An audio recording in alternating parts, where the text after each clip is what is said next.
दोस्तों बीते दिनों में आपने एक चीज तो नोटिस करी है कि मार्केट में जो गिरावट है वो एक अचानक से बढ़ती हुई देखने को मिली।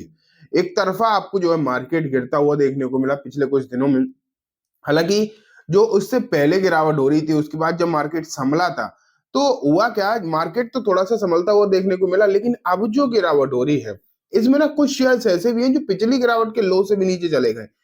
ये भी आपको दिक्कतें देखने को मिल रही हैं। कुछ सेक्टर में तो पर्टिकुलरली बिक वाली देखने को मिल रही है, अच्छी खासी देखने को मिल रही है। लेकिन आज की इस वीडियो में हम ओवरऑल मार्केट के बारे में तो नहीं, लेकिन कुछ ऐसी कंपनीज के बारे में ज़रूर देखने वाले हैं, जिन्होंने ना म्यूचुअल फंड ने स्पेशली जिनमें एक अच्छी खासी बिक वाली करी है। अब ये कौन-कौन से शेयर्स होने वाले हैं जिनमें म्यूचुअल फंड दबा के सेलिंग कर रहे हैं, ये एक इम्पोर्टेंट मुद्दा हो जाता है। और इनमें ना कुछ दिग्गज शेयर भी हैं बेसिकली जिनका इम्पैक्ट पूरे मार्केट पर ही पड़ जाता है। तो आज की इस वीडियो में हम ऐसे ही स्टॉक देखेंगे एंड हम जानने की ये भी कोशिश करेंगे कि अगर आगे की सिचुएशन इसी तरीके की देखने को मिलती है जहाँ ये प्रॉब्लम कंटिन्यू होती हुई दिखाई दे, मतलब मान लेते हैं जैसे कि निफ्टी है, अगर मैं आपको अभी बताऊं निफ्टी में कुछ ऐसी चीजें भी देखने को मिल रही हैं जो मार्केट को कहीं ना कहीं थोड़ा सा और वीक कर सकती हैं, या फिर मैं बोलूं परेशान जो है मार्केट को करती हुई दिखाई दे सकती है। मैं आपके सामने ना एक बार पहले निफ्टी का चार्ट रखता हूँ, उसके बाद हम उन स्टॉक्स के बारे में, इन कंपनीज के बारे में भी डिस्कस करेंगे। तो ये देखो, अगर हम देखें ओवरऑल मार्केट की जो सिचुएशन है, पहले तो मार्केट में ये जो गिरावट आपको देखने को मिली थी, ये देखो पहले ना मार्केट में आपको ये गिरावट देखने को मिली थी एक तरफा, और नीचे में कहां तक गया था, लगभग 11% निफ्टी गिरा था। 11% निफ्टी का गिरना एक बहुत बड़ी बात होती है, क्योंकि स्टॉक 25-25-30% भी गिर जाते हैं इस समय में। कुछ छोटे स्टॉक तो बहुत ही ज्यादा गिर जाते हैं। लेकिन अगर हम देखें तो यहाँ पर जब ये 21 नवंबर 22 नवंबर से 24 नवंबर, स्पेशली 22 नवंबर को जो रिकवरी आई इसके बाद थोड़ा सा ऊपर गया। लेकिन अगर हम यहाँ से अब देखें तो अब एक बार फिर से नीचे आ रहा लगभग 5%, और इसका जो मेजर सपोर्ट है अभी के समय पर अगर हम देखें फिलहाल, तो आपको यही दिखाई दे रहा है, यही वाले जो लेवल है जो अभी रिसेंट की लो बनाई थी इसने, वही इसका मेजर सपोर्ट है। लगभग 23,300 आप मान सकते हैं। अगर ये इसने उसे तोड़ा तो फिर ये है और नीचे भी जाता हुआ दिखाई दे सकता है। लेकिन वो जब टूटेगा तब का तब देखा जाएगा, लेकिन फिलहाल की सिचुएशन तो आप देख ही रहे हो, कोई बहुत अच्छी दिखाई दे नहीं रही। लेकिन अब मैं आपको जो है लेकर चलता हूँ उन स्टॉक्स के ऊपर जिनमें बिकवाली जो है अच्छी खासी म्यूचुअल फंड्स ने करी है बेसिकली। तो चलो, लेकिन दोस्तों उससे पहले ना एक इंपॉर्टेंट बात आपको बताना चाहूंगा, उसके बाद हम लिस्ट पे चलते हैं। तो दोस्तों रिसेंटली गिरावट तो मार्केट में हो ही रही है, एंड इस तरीके की गिरावट में लोग परेशान तो रहते ही हैं, समझ में नहीं आता क्या खरीदे क्या बेचे। तो इन सब परेशानियों का एक सॉल्यूशन जो है मैं आपके लिए जरूर लेकर आया हूं। तो मैं आपको बताने वाला हूं यूनिवेस्ट ऐप के बारे में। यूनिवेस्ट ऐप पर आपको सेबी रजिस्टर्ड इन्वेस्टमेंट एडवाइजर से लॉन्ग टर्म शॉर्ट टर्म की जो है रिकमेंडेशन मिलती है, चाहे वो इक्विटी, एफएनओ एंड कमोडिटीज तीनों में ही अगर आप काम करते हो तो तीनों के लिए ही मिलती है। यहाँ पर सिर्फ आपको रिकमेंडेशन ही नहीं मिलती, बल्कि कब खरीदना है, कब बेचना है एंड कितने टारगेट एंड क्या स्टॉप लॉस हो सकते हैं, उन सब के बारे में आपको व्हाट्सएप, टेलीग्राम एंड यूनिवेस्ट ऐप तीनों पर ही जानकारी दी जाती है। अगर आप यहाँ पर अपना पोर्टफोलियो को भी ऐड कर देते हो तो फ्री में एआई बेस्ड आपको अपने पोर्टफोलियो की इनसाइट्स मिलती हैं, जिससे कि अगर आपके पोर्टफोलियो में कोई खराब शेयर है तो उसे आप निकाल सकते हो, कुछ अच्छे शेयर्स को ऐड कर सकते हो, जिससे आपके इन्वेस्टमेंट की जो रिटर्न है वो मल्टीप्लाई हो सके। और सबसे दोस्तों बेस्ट पार्ट ये है कि यहाँ पर 40 लाख से ज्यादा यूजर्स ट्रस्ट कर रहे हैं इस पर, जो कि अगर आप देखेंगे यूनिवेस्ट जो इंडिया का नंबर 1 स्टॉक रिकमेंडेशन ऐप बना हुआ है, उसे ET number 1 stock recommendation in stock market का अवार्ड भी जो है मिल रखा है। और इसके सब्सक्रिप्शन प्लान की अगर हम बात करें तो सिर्फ 183 रुपए पर मंथ से यहाँ पर सब्सक्रिप्शन जो है स्टार्ट हो जाता है, जो कि बहुत ज्यादा आप मान के चलिए अफोर्डेबल है।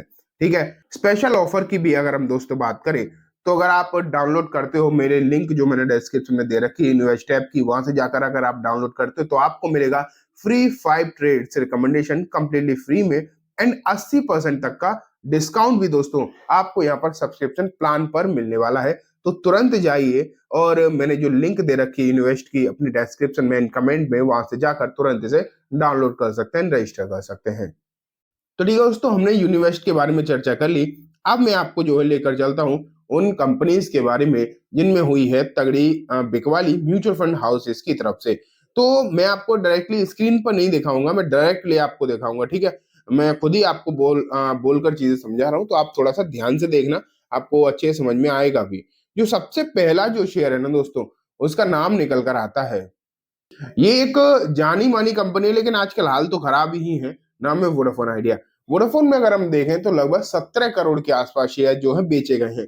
17 करोड़ का जो फिगर है वो एक बड़ा फिगर होता है, लेकिन मैं आपको ये भी बता दूं, अक्टूबर में इसमें जो इन्वेस्टमेंट था वो लगभग म्यूचुअल फंड हाउसेस का 310 करोड़ के शेयर्स का था, मतलब 310 करोड़ शेयर्स का था। अमाउंट की बात नहीं कर रहा हूँ, नंबर ऑफ शेयर्स की बात कर रहा हूँ। 310 करोड़ शेयर्स थे अक्टूबर में, उसे घटाकर 293 कर दिया। हालांकि 17 करोड़ आपको बहुत बड़ा नंबर लग रहा होगा, लेकिन ये आप देखो कि फिगर 310 से 293 ही आया है। लेकिन जो वैल्यू वाइज भी अगर हम देखें, जो सबसे बड़ी बिकवाली हुई है वो ये दोस्तों एचडीएफसी बैंक में, जो दूसरे नंबर का शेयर है। लगभग अगर आप देखो 6 करोड़ शेयर जो है बेचे गए। अब वोडाफोन के तो 17 करोड़ शेयर कुछ भी नहीं है इसके सामने, इसके 6 करोड़ शेयर आप सोचो ना, इसकी प्राइस देखो।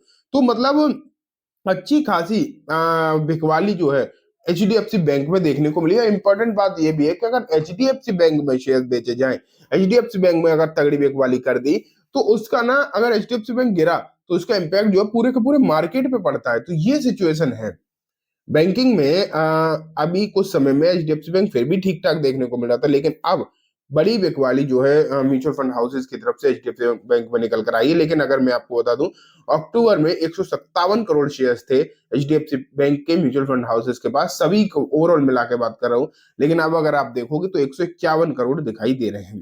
ठीक है, अब नंबर आता है तीसरे नंबर पर पावर ग्रिड। पावर ग्रिड अगर आप देखोगे तो म्यूचुअल फंड ने लगभग 4 करोड़ 80 लाख के आसपास शेयर जो हैं बेचे हैं।